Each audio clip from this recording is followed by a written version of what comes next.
আসসালামু আলাইকুম ভিউয়ার্স, আপনাদের জন্য একটি নতুন ভিডিও নিয়ে চলে এসেছি। ভিডিওটির বিষয় থাকবে হলো ডিসকভারি 125 ক্লাস ধরে বাইক চালানোর কারণে গাড়িটা স্পিড পাচ্ছে না, কি নষ্ট হতে পারে এ সম্বন্ধে বলবো। আর একটা বিষয় যে ডিসকভারি 125 বলে না, যে কোনো বাইকের যদি ক্লাস বেশি ধরে থাকেন তাহলে অবশ্যই ক্লাস প্লেট নষ্ট হয়ে যাবে, কিংবা ক্লাস প্লেটের প্রেসার প্লেট বাটি এগুলা ক্ষয়ে যাওয়ার সম্ভাবনা বেশি থাকে। ক্লাস নিয়মিত ধরতে হবে, নিয়মিত ছেড়তে হবে। আপনার যেখানে প্রয়োজন সেখানে ইউজ করবেন। আর ঘন ঘন যদি ক্লাস ধরে থাকেন তাহলে ক্লাস বাটিগুলো নষ্ট হয়ে যাবে। তো আমরা এই বাইকটির আগে ক্লাস ডিসটি খুলে দেখব যে এই বাইকটির ক্লাস ডিসের কি অবস্থা, যেহেতু গাড়িটার স্পিড পাচ্ছে না, গিয়ারও স্মুথ ভাঙছে না। তো এই যে আমরা ক্লাস ডিসটা খোলার চেষ্টা করছি, অনেক গরম, এই কারণে ন্যাকড়া দিয়ে ধরেছি। তো দেখতেই পাচ্ছেন, বের করলাম, ক্লাস বাটিটি অনেক গরম। তো ক্লাস প্লেট তো ক্ষয়ে গেছেই, প্রেসার প্লেটের বাটিটাও ক্ষয়ে গেছে, বাটিটা ক্ষয়ে গেছে, এই দেখতে পাচ্ছেন বাটিটা ক্ষয়ে গেছে। তো নিচের বাটিটা আবার চেক করবো, যদি নিচের বাটিটা যদি ক্ষয়ে থাকে তাহলে অবশ্যই নতুন একটা কমপ্লিট লাগিয়ে দেবো। কমপ্লিট লাগিয়ে দিলে আবার 2-4 বছর কোনো টেনশন থাকবে না।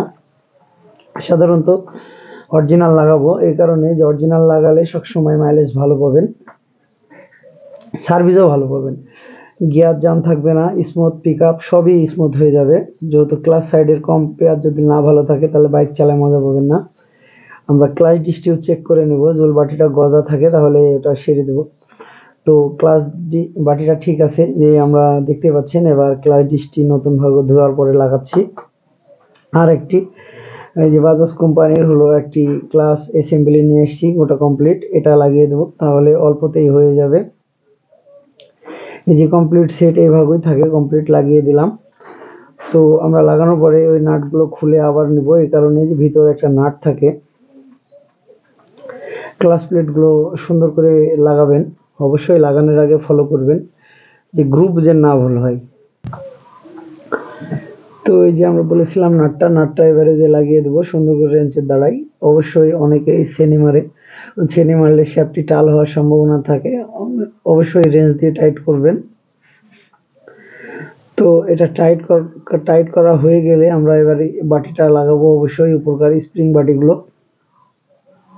আরেকটা বিষয় বলে থাকি যে নিয়মিত ইঞ্জিন অয়েল চেঞ্জ করবেন, তাহলে অবশ্যই ক্লাস প্লেটগুলো অনেকদিন সার্ভিস ভালো পাবেন।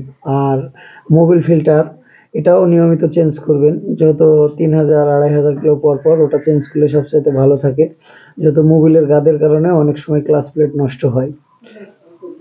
যেহেতু ক্লাস প্লেট নষ্ট হওয়ার বেশ কিছু কারণ থাকে, ক্লাস ধরে থাকলে ক্লাস প্লেট নষ্ট হবে, তারপরে ইঞ্জিনের অয়েল যদি ঠিকঠাক না চেঞ্জ করেন, বেশি চালান তাহলে হবে, মোবিল ফিল্টারটা যদি ঠিকঠাক না চেঞ্জ করেন তাহলে যে গাদগুলো থাকলে এই কারণে হবে। তো 2-3টা কারণ তো বললামই। আর নিয়মিত যদি ঠিকঠাক সার্ভিস করেন বাইক, তাহলে তো এইসব প্রবলেমগুলো থাকবে না।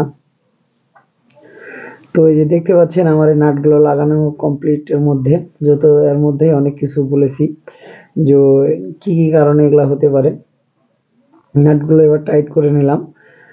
তো আমরা নাটগুলো চেক করানো হলো, ক্যারাং শেপের একটা পিন থাকে, পিনটা লাগিয়ে দেবো ক্লাস ডিসের পাশে। বিয়ারিংটাও লাগিয়ে দিলাম। এই যে পিনটা এবার দেখেন সুন্দর করে লাগিয়ে দিবেন, না হলে হেডে মোবিল পাবে না, কানেক্টিং রডেও মোবিল পাবেন, অবশ্যই ওটা ফলো করে দেখে লাগাবেন। আর এই যে ক্লাস সাইডটা এবার আমরা ভিড়িয়ে দেবো। ক্লাস এই যে বুঝতেই পারছেন ক্লাস হচ্ছে। এবার আমরা স্ক্রুগুলো সেন্টার করে দেবো।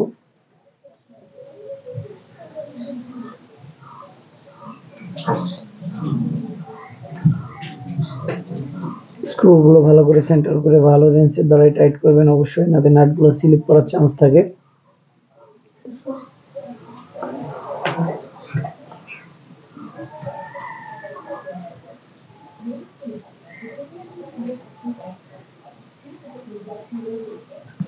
স্ক্রুগুলো টাইট হয়ে গেলে আমরা ক্লাসটা লাগাই দেখে নেব যে ক্লাসটা স্মুথ ঠিকঠাক হচ্ছে কি। তো ওই যে দেখতে পাচ্ছেন এই যে ক্লাসের তারটা আমরা লাগাচ্ছি, যাকে বলে কেবল। এই যে স্টারটা আমরা ঠিকঠাক টাইট করছি, যে দেখবো যে ক্লাসটা ঠিকঠাক স্মুথ হয়েছে কি। এই যে দেখতে পাচ্ছেন ক্লাস স্মুথ, কিকটা ধরলেও ইজি নেমে যাবে। ক্লাস প্লেট সিটিং ঠিক